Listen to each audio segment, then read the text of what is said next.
Alright, it's getting springtime, and I had some YouTubers watching some of my videos and asked me how I made my bottom boards, and that's what this video is about. These I've made a couple years back, and they do very well. However, there is a couple of improvements that I can make to these, and I will explain those as we go.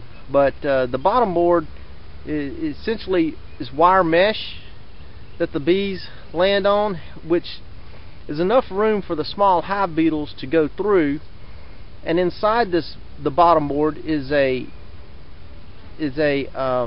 pan of old cooking oil, and the beetles get trapped in that. So you can see the bees coming and going on the bottom board, and then from the back there's a way to clean it out. I just have this right here. Pull this out.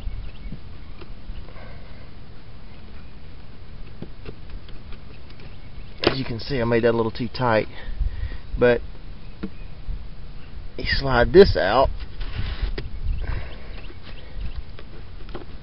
and there's the oil trap. And you can see the small hive beetles that's already in there. I just changed this yesterday, about 4 days ago, and it's already catching small hive beetles. So they're very effective, and shoot, you just about have to have one around here. As many hive beetles problems as we have. But anyway, I'm going to build another bottom board, and I'm going to give you good details on how and why I do what I've done, and I hope this will help you when you go to decide to build your bottom board.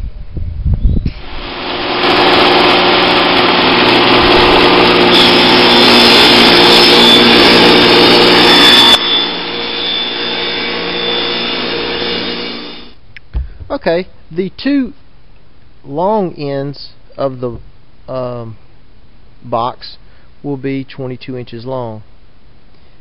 The two ends right here will be, basically it will vary on the dimension of your lumber.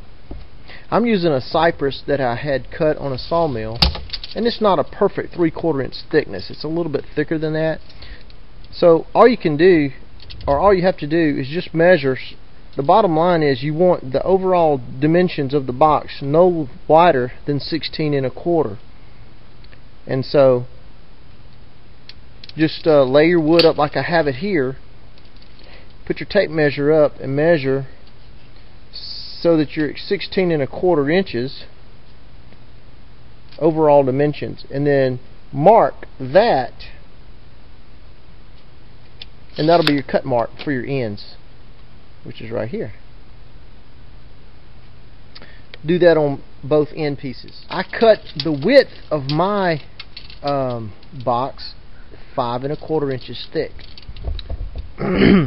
So what we're looking at is 5 1/4 inches wide by an overall dimension of 16 1/4 with an overall dimension of 22. Be sure and double check your measurements before you proceed. That's probably one of the most important measurements you'll have, because otherwise it won't fit your Langstroth hive.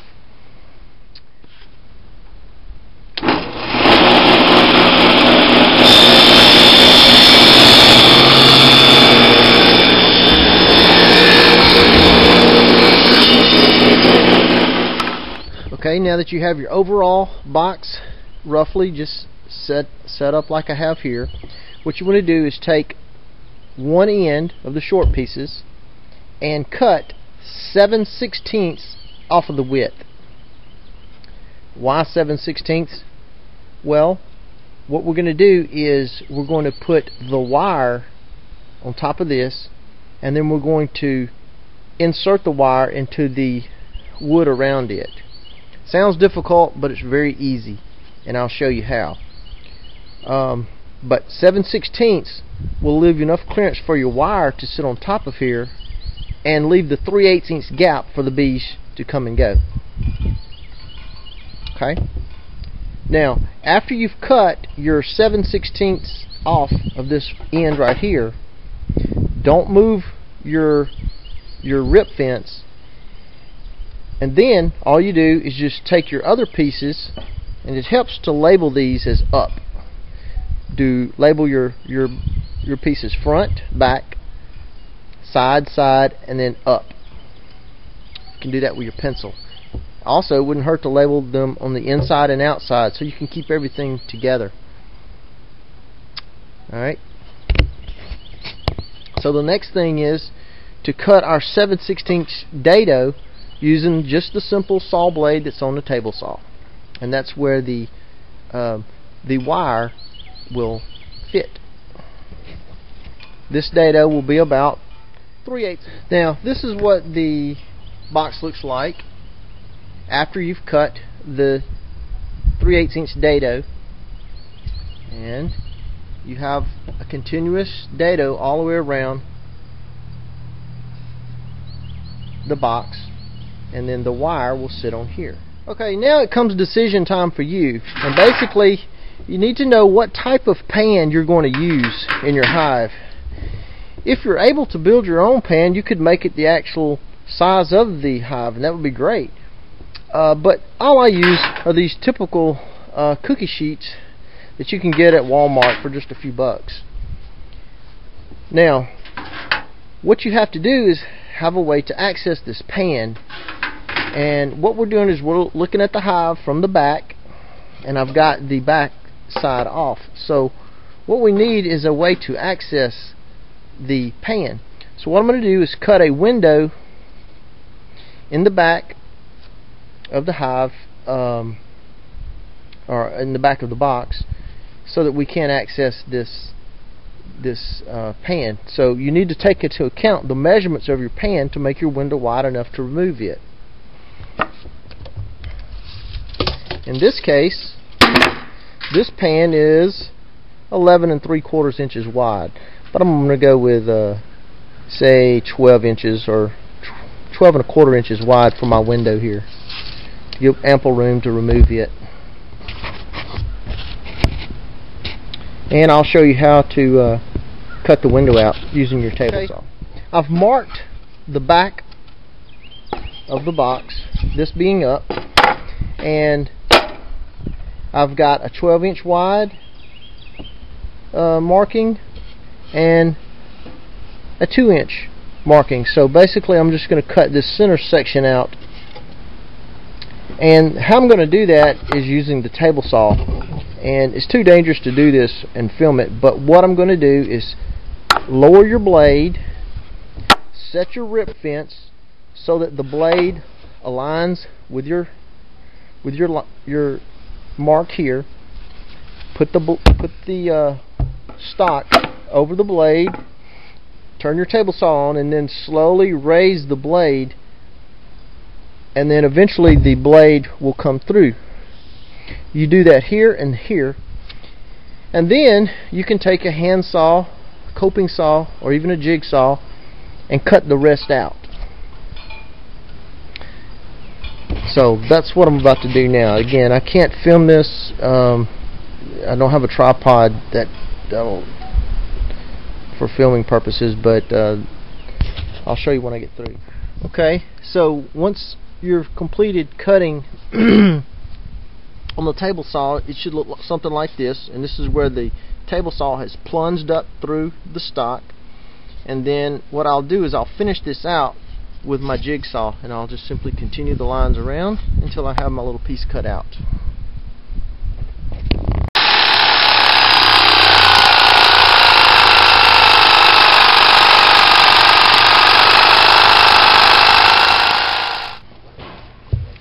Now, if you notice on this back door, in order to keep it from pushing through like that, what you need to do is have a backer for it.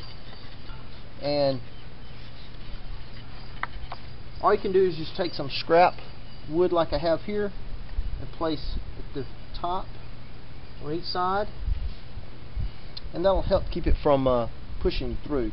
Be sure and don't put it on the ends, because then you won't be able to get your tray out. You need to have plenty of clearance on the ends for the tray. You can also put a small piece down at the bottom like this to help keep the door from pushing through. All I'm going to do is use my little nail gun, add glue,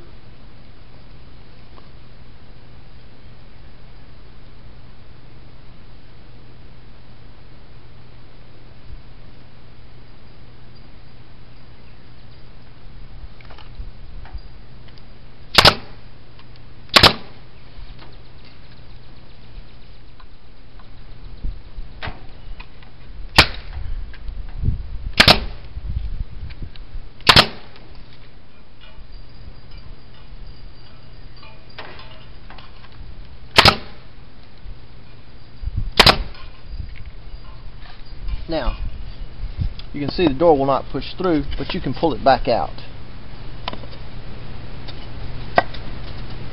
Okay, now just to back up and see what we've done so far, we have the basic box built, we have the dado, we have the front cut, we have a door to access our pan that we're going to use.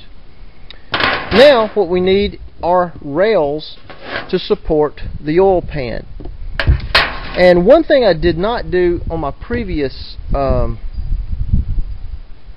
small Hive Beetle traps or bottom board is I did not angle this pan slightly up in the front. And whenever you place your hives on their stand, they should be slightly angled forward to prevent, if water gets in your hive, it could run out. So you need to account for that slight angle forward so that your pan sits in at a level. Okay. Otherwise, your pan is leaning forward and the oil is in the front of the pan, but not very much is in the back. So the next thing I'm going to do is cut 2 rails that this pan can sit on, and I will angle them slightly up towards the front. Now, in order to cut the rails that the pan sits on, what I did was measured from the very bottom to the very bottom of the door, the very bottom of the back to the bottom of the door, which was 1.5 inches, and then I added about 1/8 of an inch, and this will give additional area for the door to stop as you push it in. So 1.5 inches plus about 1/8, so that would be 1 5/8 inches. So I'm going to start my rail at 1 5/8 inches in the back, and then as the rail goes towards the front, it will be wider, so therefore it will elevate the hive. Now, how do I know what angle that's going to be? Simple. Cut your stock to the length of your bottom board. Alright? And then I know that whenever I put my bottom board on my hive stand, I usually put a 3/4 inch board behind it so that it sits like that. Right? So, to cut your strip, measure up 1 5/8 inches. Start your cut up there, and then for the angle, simply put you a 3/4 inch block to the back, and then there's your angle. And that should give you a level oil pan. So I'm going to cut that now. So that when you get through cutting, you have 2 pieces that look like this. Have a slight angle on them. Okay. Now these rails will sit in like this.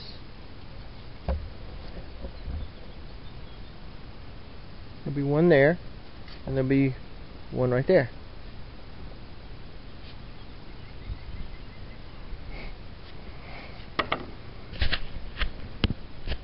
And to attach them, I'm going to add glue to the end here, and glue there, and then I will toenail them in. And then once I get the box together, then I will drill in from the outside to help secure those. Okay, I now have them toenailed in and glued. This is what the back and the railing should look like looking at it from the side. You can see there's a slight upward slope here, and that's so that when the hive is slanted forward in the on the hive stand, our oil pan will be level. Okay? Now's the time to make sure that your oil pan will slide through your opening, and double check that your door will fit. There you go. Now, this is what the box looks like so far. Sides, front, back, with door, 2 rails on angle. Next comes cutting our wire to fit into here, fit into the dados. And what you do is measure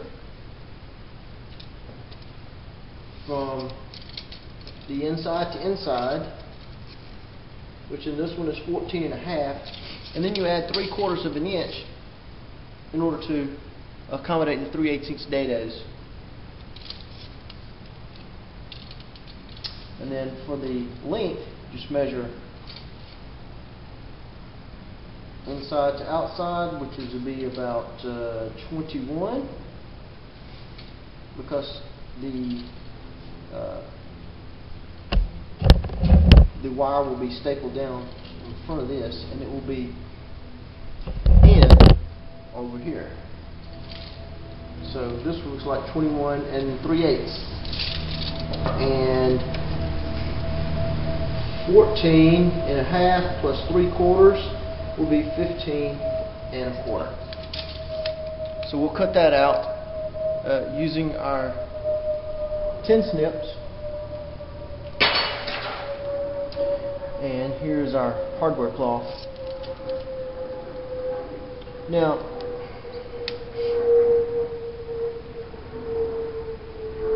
this is 7 strands per inch on this hardware cloth.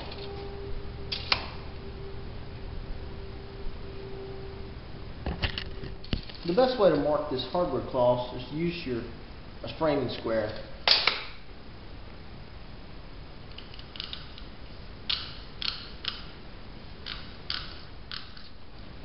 Okay, now that you have the hardware cut out, it's time to assemble your box and use wood glue.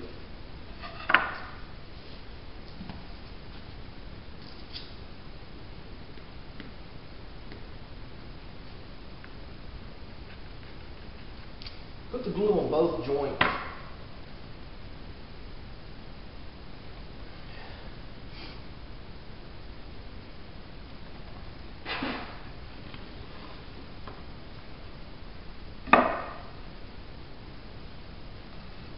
Now I'm going to use my pneumatic nailer. You can use screws, whatever.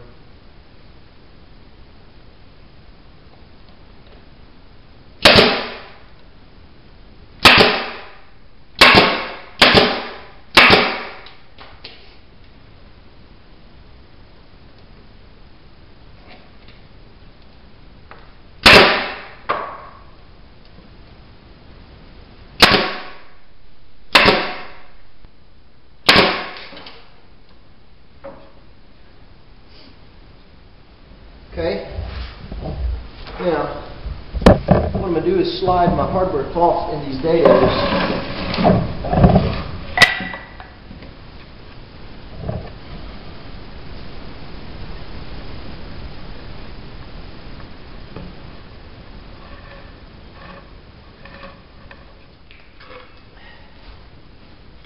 Okay.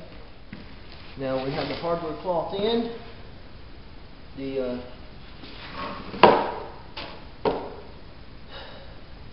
the sides on. We have our 3/8 inch bead front. Now we're just fastening this down.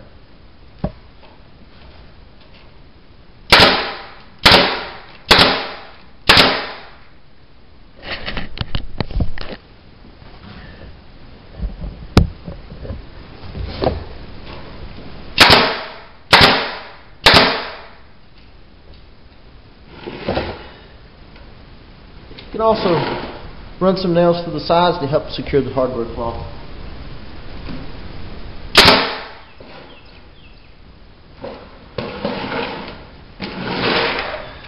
Now, here's the box. Here's the hardware cloth. The bees come in, land on the front, go into the hive, and then from the back of the hive, we can access the oil pan, and remember, here's the back like that. Oil sits in the pan. Also, the hive will be leaned forward 1/4 of an inch like this, which will make the oil pan level. Now, this is just personal preference. What I also do is go ahead and I put another layer of cloth on the very back. Just go around the back of it like this, and that's to keep rodents from going into your oil. Now, also, if you made your box out of pine, I would recommend priming and painting it. This is out of cypress. It's not going to rot, so I'm not going to worry about it.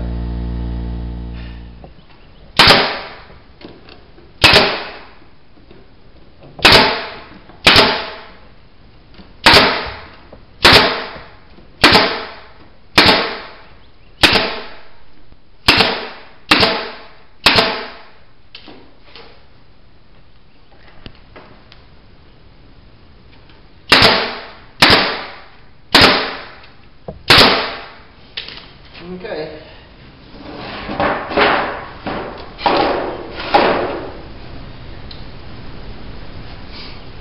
There's a completed small Hive Beetle trap. Made of cypress. It'll last a long time. It'll serve you well. And here in the South, you almost have to have something like this to battle those small hive beetles in the summertime. Those things get really bad, especially if your hive is slightly weak or a new hive. So that's it. I hope this helps you, gives you some ideas. You can make your own. With pan slides into the back. Has a little door. Oh, one other thing I forgot to mention. I am going to put a little latch back here. Just take a scrap piece of cypress that will turn 90 degrees, and I'll put a little screw in here just so I can grab this door easier.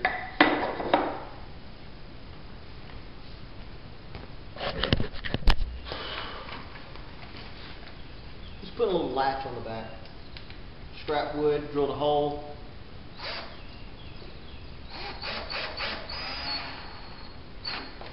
Just so you can close the door off and open the door. Now I'm going to put a little handle back here so I can grab the door.